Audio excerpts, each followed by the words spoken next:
Assalamualaikum warahmatullahi wabarakatuh. Saya Farah Sofia binti Harizam merupakan pelajar PDPP dari Kumpulan Pendidikan Islam 1. Saya ingin mengucapkan terima kasih kepada Dr. Sirajuddin kerana memberi peluang kepada saya untuk membentangkan tajuk saya iaitu konsep kendiri. Konsep kendiri merupakan salah satu tajuk daripada personality dan konsep kendiri. Okey. Definisi konsep kendiri bermaksud kumpulan sikap, pertimbangan dan nilai yang dipegang oleh seorang berdasarkan tingkah laku, kebolehan, rupa paras dan harga diri sebagai seorang individu. Roger mengatakan konsep kendiri ialah bagaimana seseorang itu berpendapat dan menganggap dirinya berdasarkan kesedaran tentang kelebihan atau kekurangan dan juga maklumat yang diterima dari orang lain. Fitz juga mengatakan konsep kendiri ialah sebagai persepsi seseorang individu terhadap dirinya sendiri. Dixie pula menekankan bahawa konsep kendiri ialah petunjuk bagi memahami kesihatan mental di mana individu yang sihat adalah individu yang memahami dirinya sendiri. Aidan Muhammad, konsep kendiri iaitu pengenalan diri, iaitu tanggapan seseorang terhadap fizikal, psikologikal, ciri-ciri sosial serta sikapnya, kepercayaan dan fizikal. Jadi secara keseluruhannya konsep kendiri ini bermaksud penilaian seseorang terhadap dirinya secara positif ataupun negatif. Itu di mana dia melihat dirinya sendiri. Okey, jika ingin mencapai konsep kendiri positif, seseorang itu perlulah menerima penilaian dan kritikan daripada orang lain dengan menginterpretasikan dari negatif kepada positif. Jenis-jenis konsep kendiri. Konsep kendiri positif merujuk kepada beberapa ciri tingkah laku yang terbit daripada rasa harga diri yang tinggi dalam diri. Konsep kendiri yang positif ini akan menjamin kestabilan diri murid. Murid yang tinggi konsep kendirinya akan mengalami emosi yang positif ini kerana mereka tidak mudah tertekan dengan kata-kata daripada rakan yang lain, mudah bergaul dengan rakan-rakan yang lain, seorang murid yang cemerlang dan tidak membuat masalah di sekolah. Konsep kendiri negatif pula merujuk kepada perasaan dan tingkah laku seperti rasa tidak berbakat untuk melakukan apa sahaja. Murid yang mengalami sikap ini akan mengalami motivasi yang rendah untuk berjaya. Sikap ini juga memberi implikasi tidak sihat kepada pencapaian akademik mereka. Kerana mereka merasakan diri mereka sebanyak mana pun mereka berusaha, mereka akan tetap gagal. Tiada motivasi dalam diri murid tersebut. Mungkin sering diejek oleh kawan dia kerana tidak pandai dari keluarga yang miskin dan sebagainya. Jadi konsep kendiri mereka sangat rendah. Motivasi diri mereka memang sangat rendah lah. Ciri-ciri konsep kendiri positif: kenali diri sendiri, sering berjaya dalam hidup kerana mempunyai matlamat dalam hidup, bebas membuat pilihan sendiri tanpa terikat kepada pilihan orang lain, sering mendapat pujian atas kejayaan yang diterima, dapat menghadapi cabaran dan dapat menyelesaikan masalah yang dihadapi, optimistik dan bersifat terbuka terhadap kritikan orang lain, kasih sayang yang mencukupi, emosi yang stabil. Negatif, ragu-ragu dengan keputusan sendiri, sering meminta pendapat orang lain, kerap gagal dalam akademik dan kurikulum kerana tidak berusaha bersungguh-sungguh, pasif dan tidak suka bergaul dengan orang lain, tidak suka cabaran, suka berada dalam situasi yang sama kerana takutkan cabaran dan juga takutkan kegagalan. Seorang yang murung dan tertekan kerana tidak suka berkongsi masalah dengan orang lain. Faktor-faktor yang mempengaruhi konsep kendiri positif dan negatif.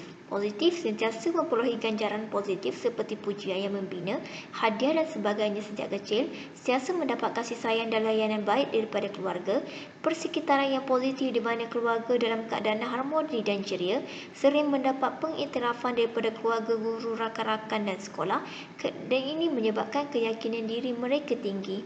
Negatif, individu yang sering dikaitkan dengan kegagalan, sering dimarahi dan dikritik oleh ibu bapa, guru dan rakan-rakan, terutamanya bila mereka membuat masalah di sekolah. Kurang menerima perhatian dan kasih sayang dari keluarga. Ini kebiasaannya mereka tergolong daripada keluarga yang bermasalah dan ibu bapanya memang tidak mengambil berat terhadap anak-anak mereka. So, kebanyakan anak-anak mereka akan terlibat dengan gejala sosial. Tiada dorongan dan motivasi daripada keluarga, guru dan rakan-rakan. Hidup dalam suasana keluarga yang bermasalah atau miskin, ini menyebabkan tahap keyakinan mereka adalah rendah.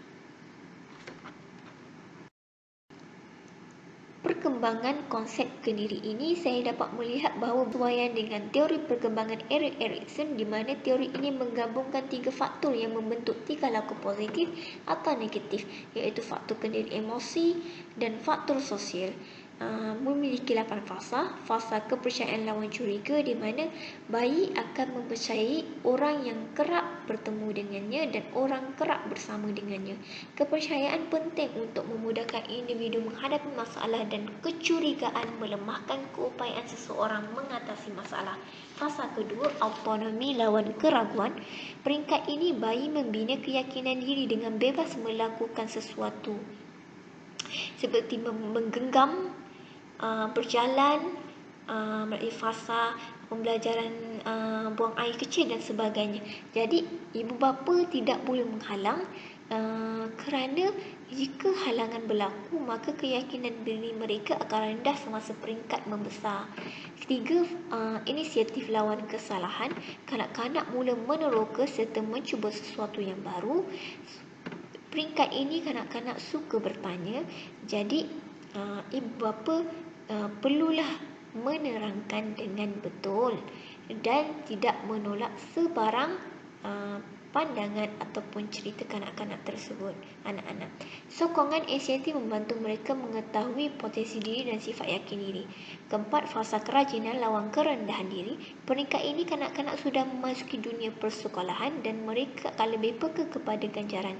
Jika sebaliknya, mereka akan merasa kecewa dan rasa rendah diri. Maka guru janganlah membandingkan antara murid. Identiti lawan kekeliruan identiti. Peringkat remaja di mana mereka cuba mewujudkan identiti dan persepsi diri terhadap dunia mereka.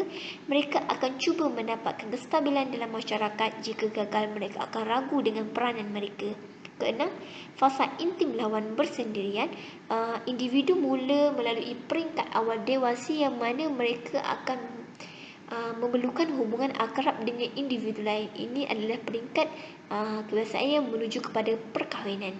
Ketujuh, fasa perwasan lawan pemusatan ke diri. Peringkat ini, individu telah diberi tanggungjawab. Kegagalan akan membawa kepada kecewaan, tidak berpuas hati dan mementingkan diri. Kelapan, fasa integrasi lawan kecewa. Individu mula menerima hakikat dan siasa melakukan refleksi diri. Jika merasa mereka berjaya, individu itu akan berpuas hati dengan kehidupan mereka. Jika sebaliknya, maka mereka akan merasa putus asa. Implikasi terhadap pengajaran dan pembelajaran. Pertama, memberi peluang dan ruang kepada murid-murid untuk meneroka kebolehan dan bakat mereka. Kebolehan dan bakat ini boleh teroka dari peringkat awal lagi, iaitu peringkat tadika. Kalau peringkat kanak-kanak, iaitu sewaktu di rumah, tapi di sekolah adalah waktu peringkat tadika, di mana kanak-kanak dilibatkan dengan pelbagai aktiviti seperti mewarna, kuis, bercerita, bersukan dan sebagainya. Kedua, merancang aktiviti berpusatkan murid dengan melaksanakan aktiviti yang melibatkan interaksi berkumpulan seperti think, pair, share, fan and pick, role play, brainstorming dan sebagainya. Melalui aktiviti inilah akan dapat memupuk nilai toleransi, persahabatan dan kerjasama. Perlibatan semua murid perlu diwajibkan supaya murid yang lemah tidak rasa dipinggirkan. Tiga, menggalakkan interaksi dua hala antara guru dan murid, di mana guru perlu menerima idea dan pandangan dari murid serta tidak mengkritik pandangan mereka.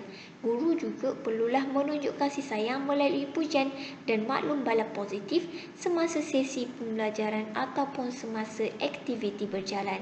Memupuk disiplin murid. Guru perlulah melatih murid dengan disiplin yang jitu, sama ada di semasa sekolah ataupun di luar sekolah. Ini adalah bagi mengelakkan mereka terlibat dengan gejala sosial. Oleh demikian, pendedahan kepada masalah sosial ini perlu ditekankan dan didedahkan kepada murid agar mereka mengetahui kesan dan akibatnya daripada tindakan mereka. Seterusnya 5. Memupuk ciri-ciri kepimpinan dalam kalangan murid.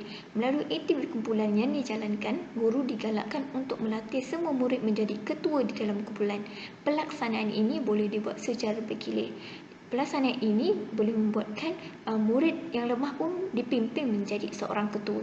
Keenam, penerapan nilai-nilai murni. Guru bukan sahaja mengajar tetapi turut juga perlu menerapkan nilai-nilai murni semasa penerangan topik atau semasa pengajaran. 7. Membimbing dan memotivasi murid. Galakan dan dorongan dari guru amatlah penting semasa tempoh pengajaran. Oleh itu, guru perlulah mengambil perhatian lebih kepada murid yang lemah dan membimbing mereka. 8. Menjauhi sikap diskriminasi murid. Guru tidak boleh mendiskriminasi murid berdasarkan kelas sosial, bangsa dan tahap kognitif mereka. Oleh itu, guru perlulah mempunyai sikap terbuka dan melayan semua murid secara sama rata.